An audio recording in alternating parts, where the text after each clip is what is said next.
Bienvenidos a La Oveja Eléctrica, un espacio que explora la vanguardia de la investigación científica. ¿Qué tal, Pepe? ¿Qué tal, Silvina? Así es. Tratamos de estar al tanto, por ejemplo, de las investigaciones de punta en la medicina. De esta manera, queremos entender los avances contra la leucemia y cómo pueden ser más efectivos los trasplantes de médula ósea. Pepe Gordon estuvo en Londres, en donde entrevistó al doctor mexicano Alejandro Madrigal, director del Instituto de Investigación Anthony Nolan. Conversan sobre los estudios para aumentar las probabilidades de éxito en este proceso desde los laboratorios mismos en donde se realizan estas importantes exploraciones.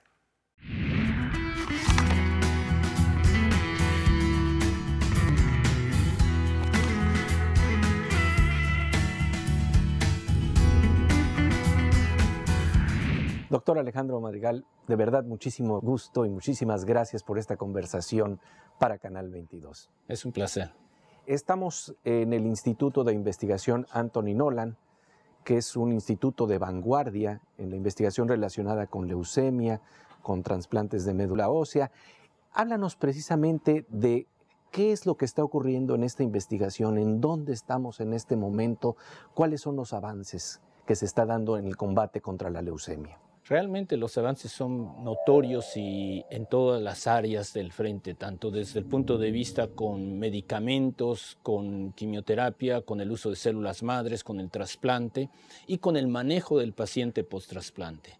Esta institución, Anthony Nolan, lleva el nombre de un niño que en 1974 nació con una enfermedad de Wisconsin-Aldrich. Bueno, él nació antes, pero en 74 su madre vino aquí a Inglaterra, es una especie de leucemia lo que él tenía, y su madre vino aquí a Inglaterra. Desde Australia, ¿verdad? Desde Australia, aunque ella era inglesa, tratando de encontrar una manera de salvar a su hijo. Y en ese entonces le dijeron a ella que la única opción era conseguir 100,000 gentes, lo que en ese entonces parecía increíble, que estuvieran dispuestas, entre ellos alguno, a ser el donante para Anthony. No existía ni el concepto del registro de donantes no relacionados. Y era una mujer extraordinaria que inmediatamente se fue a las calles, a las iglesias, a las escuelas, a los pubs, incluso demostró afuera de la casa del primer ministro.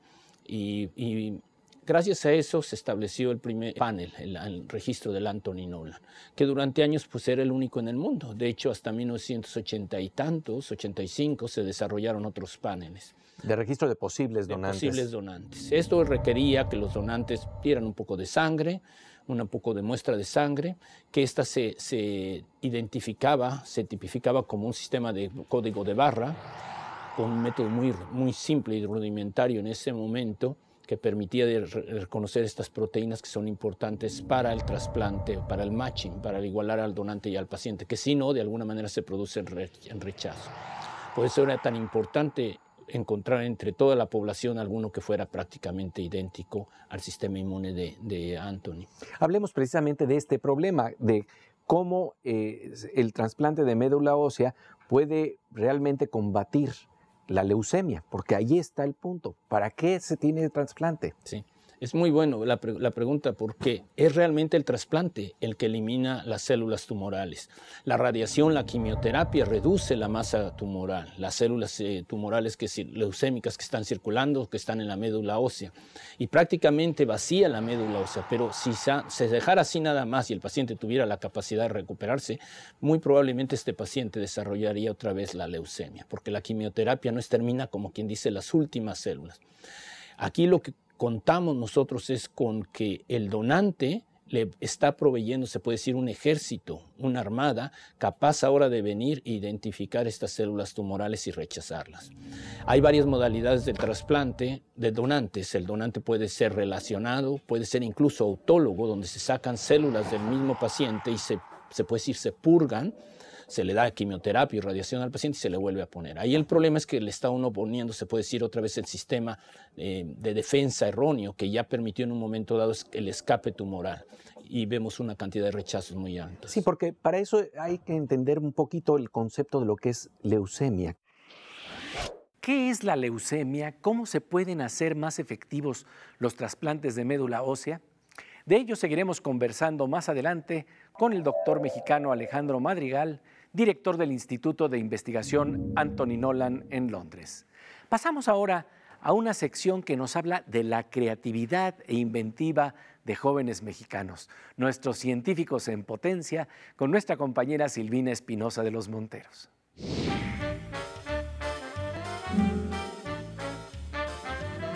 Estamos con Arturo Leber, uno de los orgullosos ganadores del premio Brainers, quien ha desarrollado una aplicación.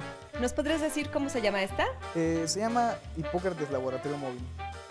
Mira, la aplicación verdaderamente tiene un funcionamiento muy sencillo. Consiste en recopilar la información de un sensor. El paciente se pone el dispositivo, que es, en este caso podríamos utilizar un electrocardiógrafo. Se pone el electrocardiógrafo, se conecta a nuestro Hipócrates, lo conectas por medio de una interfaz que manda la señal vía inalámbrica a tu teléfono celular, a tu smartphone, filtrándole la información de cierta manera para que el médico inmediatamente tome las medidas necesarias para saber cuál es, bueno, la posible situación del paciente en ese momento. Se pueden evitar siniestros como, no sé, a lo mejor un paro cardíaco. Entonces, antes de que le vaya a dar, se empiezan a detectar arritmias o cualquier cosa que el médico considere anómala y pues manda una ambulancia a donde está el paciente. Yo lo desarrollé, pero pues obviamente con ayuda de especialistas en el área para dar una solución más integral y más amigable para los médicos y los pacientes. Sé que en México se puede desarrollar tecnología de alto nivel, ¿no? Y principalmente a los jóvenes yo les diría que si tienen una idea, no se asusten por la complejidad o lo difícil que parezca, ¿no? Ustedes, bueno, los jóvenes siempre tienen que manejar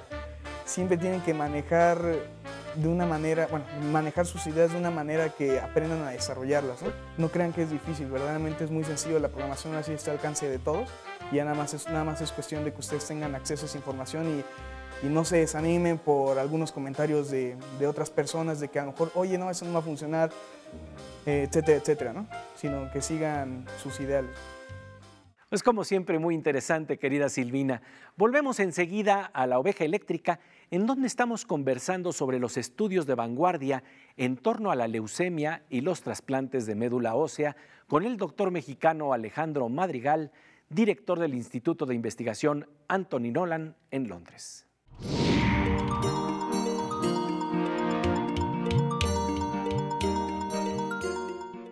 Como de rayo, estamos de regreso en La Oveja Eléctrica para conversar sobre la investigación de vanguardia en torno a la leucemia y los trasplantes de médula ósea. Pepe Gordon conversa con un destacado científico mexicano, el doctor Alejandro Madrigal, director del Instituto de Investigación Anthony Nolan en Londres, sobre lo que significa la leucemia y el problema de trasplantar un sistema de defensa distinto al que tiene el paciente afectado.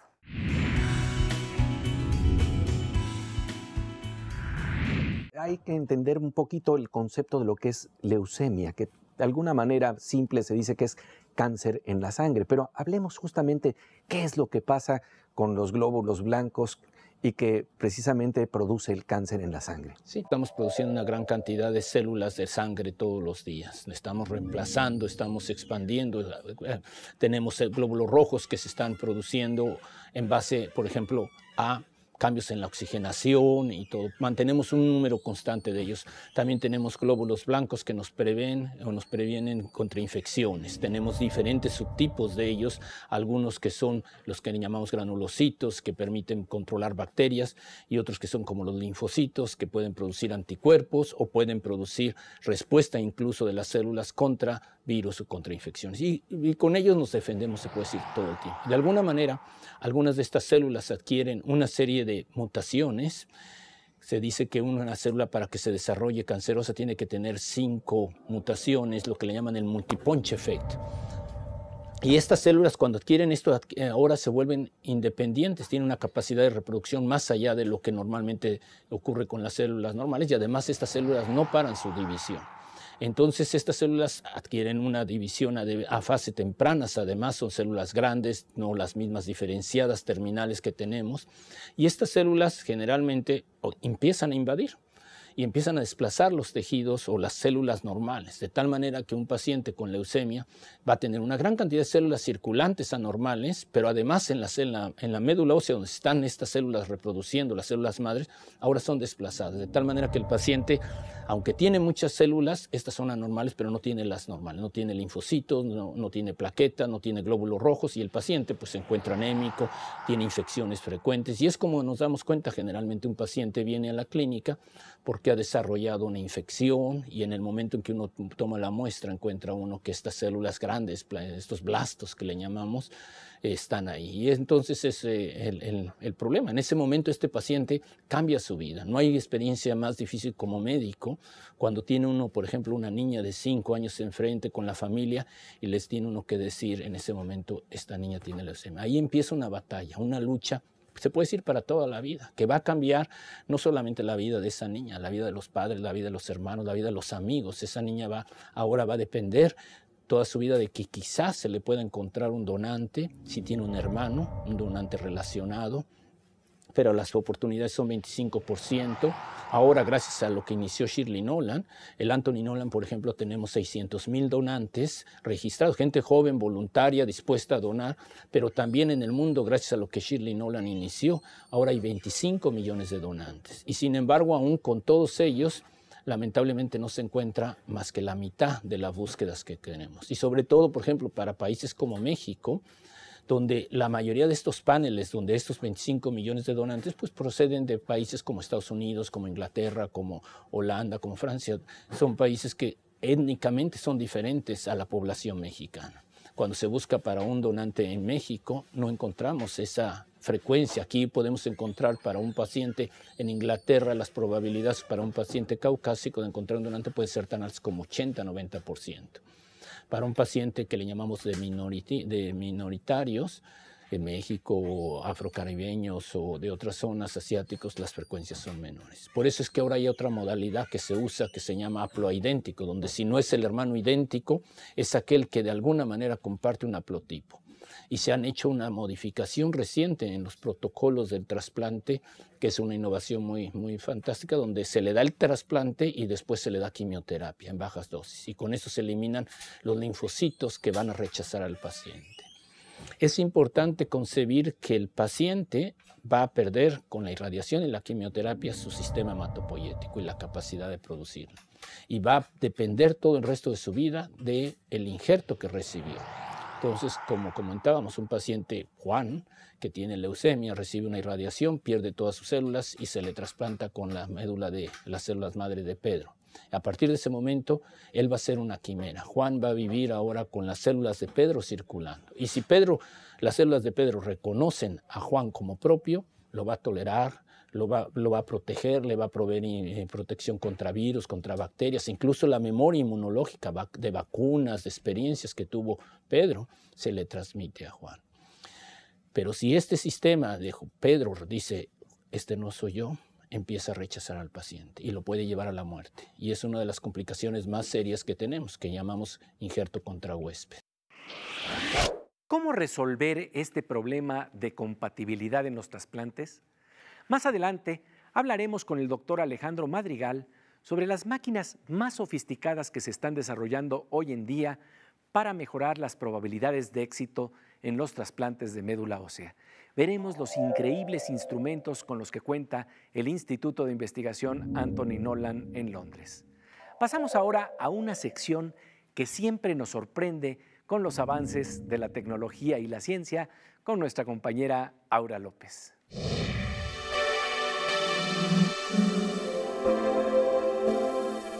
Querida Aura, un gusto encontrarnos aquí en La Oveja Eléctrica. Un gusto para mí, Pepe. Fíjate que cuando estamos hablando de las posibilidades que permite la ciencia y la tecnología, en el campo de la medicina realmente se abren cuestiones que son asombrosas, ¿no? Sí, justamente en este caso traigo una cápsula sobre una prótesis que es impresionante. Hay una empresa que se llama Touch Bionics que hace prótesis de manos, de pies, antebrazos, y lo que impresiona mucho es que ellos se basan no solo en la apariencia física, sino también en cómo funciona. Y cuando usa este celular es porque hay dos maneras de usar esta prótesis. Una es a través de una aplicación móvil que tú descargas en el teléfono y tiene 28 comandos o 28 funciones para que puedas mover la mano, pero eso es una herramienta para ejercitar esta prótesis, porque la otra manera de cómo funciona es a través del movimiento muscular. Haz de cuenta que se pone una especie de antebrazo que tiene electrodos y del momento en que la persona quiere mover la mano y logra el movimiento. Entonces, aquí lo que estamos viendo en este momento es cómo hacen la prótesis. Justo esto es un kit para la gente que lo puede hacer desde su casa y una vez que lo hacen, lo envían a este centro y es donde empiezan a hacer todo el proceso para que salga una mano muy similar a... Muy similar, ¿verdad? Igualan Muy el similar. color. Es un poco como las películas cuando hacen la caracterización. Tienen toda una paleta de colores. E incluso si tienes lunares, por ejemplo, aquí le están haciendo de cera, después hacen un molde especial como de metal y de este molde de metal va a salir una mano de silicón y la hacen muy parecida a la que tú tienes y después es cuando ya la montan al brazo robótico. Pues está evolucionando la tecnología y sobre todo que los movimientos que hace son tan precisos que pueden, por ejemplo, cocinar. Puedes tomar un huevo y hacerte un omelette y puedes usar tu mano como si fuera una mano real. Qué impresionante esto, que nos plantea que así como hay escenarios apocalípticos que nos puede presentar la tecnología, también hay escenarios que traen esperanzas. Así es, Pepe. Pues muchas gracias, como siempre, querida Aura. Volvemos enseguida a la oveja eléctrica para conocer las máquinas más sofisticadas que hoy en día investigan la compatibilidad de los trasplantes de médula ósea entre donantes y pacientes en la lucha contra la leucemia.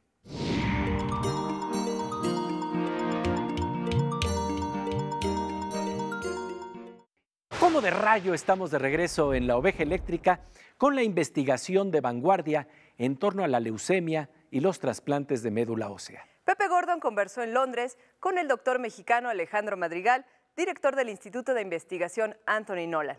Conoceremos las máquinas más sofisticadas para tratar de determinar la compatibilidad entre paciente y donante, clave para aumentar el éxito en los trasplantes de médula ósea.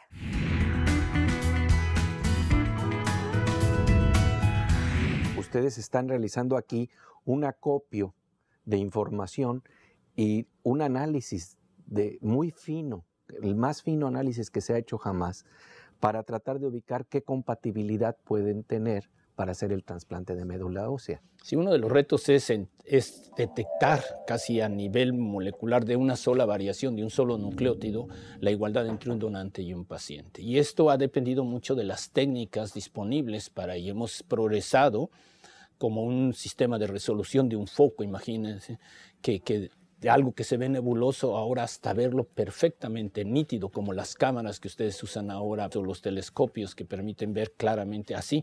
Las técnicas que nos permiten ahora ver el genoma humano, en particular en los genes que buscamos, que les llamamos HLA, donde hay una gran variación, es el sistema más polimórfico que existe en nuestro organismo.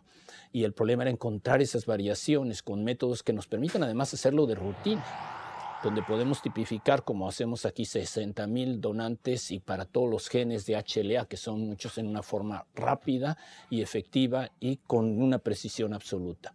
Gracias a estos métodos innovativos que hemos ido produciendo, hemos logrado mayor definición. Pero es solo hasta ahora que hablamos de lo que le llamamos nuevas generaciones de secuenciadores, y ahorita estamos ya hablando de la tercera generación. Y acabamos de adquirir, por ejemplo, nosotros un secuenciador de que se llama Pacific Bioscience, que tenemos uno y viene el otro en camino, con una inversión mayor, pero que nos va a permitir, a través de un sistema único, tener una resolución absoluta. Este sistema, que es una máquina que nos permite, con estos pocitos que tienen 150,000, cada uno, aquí adentro hay 150,000 pocitos, y ahí se deposita una hebra de DNA como si fuera un espagueti. Y este secuenciador nos permite, con tercera generación, hacer genoma completo, secuenciación total, y lo hace en lo que llamamos en un loop, y da vueltas y vueltas y vueltas y vueltas y vueltas, y luego ya con resolución de informática, de electrónica, podemos definir los alelos. Y con esto es la primera vez que se está haciendo, y nosotros lo estamos haciendo incluso poniendo varios donantes del mismo, lo que antes no se hacía, en un solo pocito. y la resolución nos permite definir claramente. Es algo extraordinario que, imagínense que la luz viene a través de aquí y son tan pequeños estos pocitos que no dejan ni pasar la luz se detiene. Imagínense el grado de... La trampa, se vuelven trampas de luz. Se vuelven trampas de luz y al entrar hacen que esto florezca y permita hacer la detección a nivel de detectores con láser y con otros métodos de esto. Y cuando esto ocurre y se tiene la detección correcta, entonces se puede identificar cuáles células madre se pueden utilizar para los trasplantes de médula, ¿no? Sí, cuáles donantes de todos estos que tenemos, cuál es el que es más igual o por lo menos, si no idéntico, que tenga mayor similaridad. O detectar diferencias que antes no detectábamos y que lamentablemente se trasplantaba al paciente pensando que era el donante idéntico y que esto llevaba un gran rechazo y a la muerte del paciente. Entonces vamos a mejorar. Estos métodos son innovativos, acabamos de presentarlos ahorita en un congreso en Suecia, se va a presentar en otras partes, pero es algo que el Anthony Nolan está muy orgulloso y incluso ha habido comunicaciones de prensa describiendo lo que estamos haciendo y es un paso ahead de todo. Pero esta información no nada más la usamos nosotros como si fuera un secreto. No. Es importante comunicarla al resto de la comunidad para que los otros también empiecen a hacerlo. Alejandro Madrigal, de verdad, muchísimas gracias por esta conversación. Un placer y bienvenido a este instituto y al pequeño México que tenemos aquí. Muchísimas gracias. Encantado. Se trata de compartir el conocimiento. Estos métodos innovadores no deben guardarse en secreto. Esto nos dice Alejandro Madrigal. En futuros programas hablaremos de los retos que tiene enfrente para combatir la leucemia y mejorar las probabilidades de éxito de los trasplantes de médula ósea. Hablaremos de lo que llevó a un científico mexicano a ser el director del Instituto de Investigación Anthony Nolan en Londres. Se trata de la batalla eterna de los médicos contra el sufrimiento y la enfermedad. El doctor Alejandro Madrigal en La Oveja Eléctrica. Pasamos ahora a la sección Aguas con la Morsa con el físico Manuel López Michelone.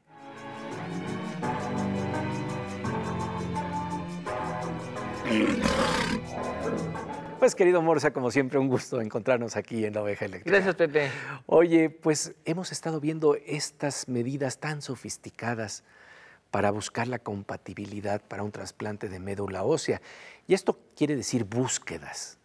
Y estas búsquedas de compatibilidad las hacemos de otra manera también en la informática, ¿no? Sí, fíjate, Pepe, que de alguna manera los grandes buscadores sí han solucionado en algún sentido este problema de las búsquedas. Pero te voy a contar, antes de Google y todos estos buscadores de Yahoo y demás, se vendían unos libros que tenían las páginas web más importantes. Sí, que parecían directorios telefónicos. Y además venían como directorios telefónicos de Internet, ¿no? Sí, Para sí. buscar, pero eso enseguida dejó de funcionar porque creció Internet exponencialmente y entonces no hay manera de que los libros abarquen todos los sitios web, ¿no? Pero los criterios de búsqueda son los que hacen que un buscador sea valioso o no. Por ejemplo, Google trata de encontrar los sitios más importantes, los que son más famosos, los que tienen más visitas. Es uno de los tantos criterios que usa Google para decidir quién es el bueno. Entonces, a veces en una búsqueda tenemos que distinguir muchos criterios diferentes y entonces habría que ver no el primer sitio, ni el segundo, ni el tercero, sino echarse una navegación de un par de horas para saber cuáles son los funcionales, ¿no? Desde luego que en general funciona, pero si busco un tema como el ADN y este tipo de tecnología para buscar quién es compatible con quién para hacer un trasplante de médula ósea, Ya se vuelve mucho más afinado y sofisticado. que necesito muchos criterios diferentes y pegarlos todos para que funcione, ¿no? Y eso lleva más tiempo. Entonces son búsquedas que son más complejas, ¿no? Pero sin duda me parece sorprendente que se llegue a este nivel de complejidad para hacer una búsqueda, para encontrar quién es el match perfecto para ser un candidato de donante, pues. Y ahora lo estamos haciendo en Internet incluso a través de imágenes. Tú pones una imagen y la búsqueda se da por imagen y te sale diciendo, esta es la Torre Eiffel. Sí, o le pones un sonido y te dice la canción y quién la canta y todo eso. Eso es increíble. ¿Verdad? El grado de sofisticación, en este caso, para hacer el match de nuestros gustos musicales. Es cierto, es increíble. Pues como siempre, querido Morsa, un gusto estar aquí contigo en La Oveja Eléctrica. Gracias, Pepe. Y bien, nosotros pasamos ahora a la sección Veo con Miriam Moscona, otro tipo de búsquedas para informarnos de lo que es bello y que nos trae el mundo de la ciencia y de la tecnología en imágenes que son asombrosas.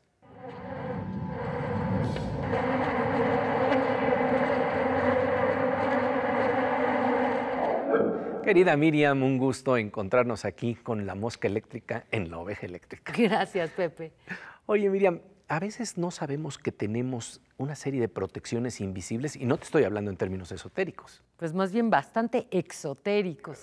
¿Te has puesto a pensar lo que ocurriría si pasara un accidente tecnológico que destruyera los satélites, toda la información que hay arriba? Acabaría con la información de los bancos, la personal, lo que tú crees que está guardado muy bien en una nube, pero sería todo esto un tema de ciencia ficción. Y como bien dijiste, estamos protegidos por cosas que están allí, aunque no las vemos o no somos conscientes. Vamos a ver de qué se trata. Claro que sí. El martes 8 de julio del 2014 ocurrió una espectacular llamarada que fue captada por los equipos de la NASA.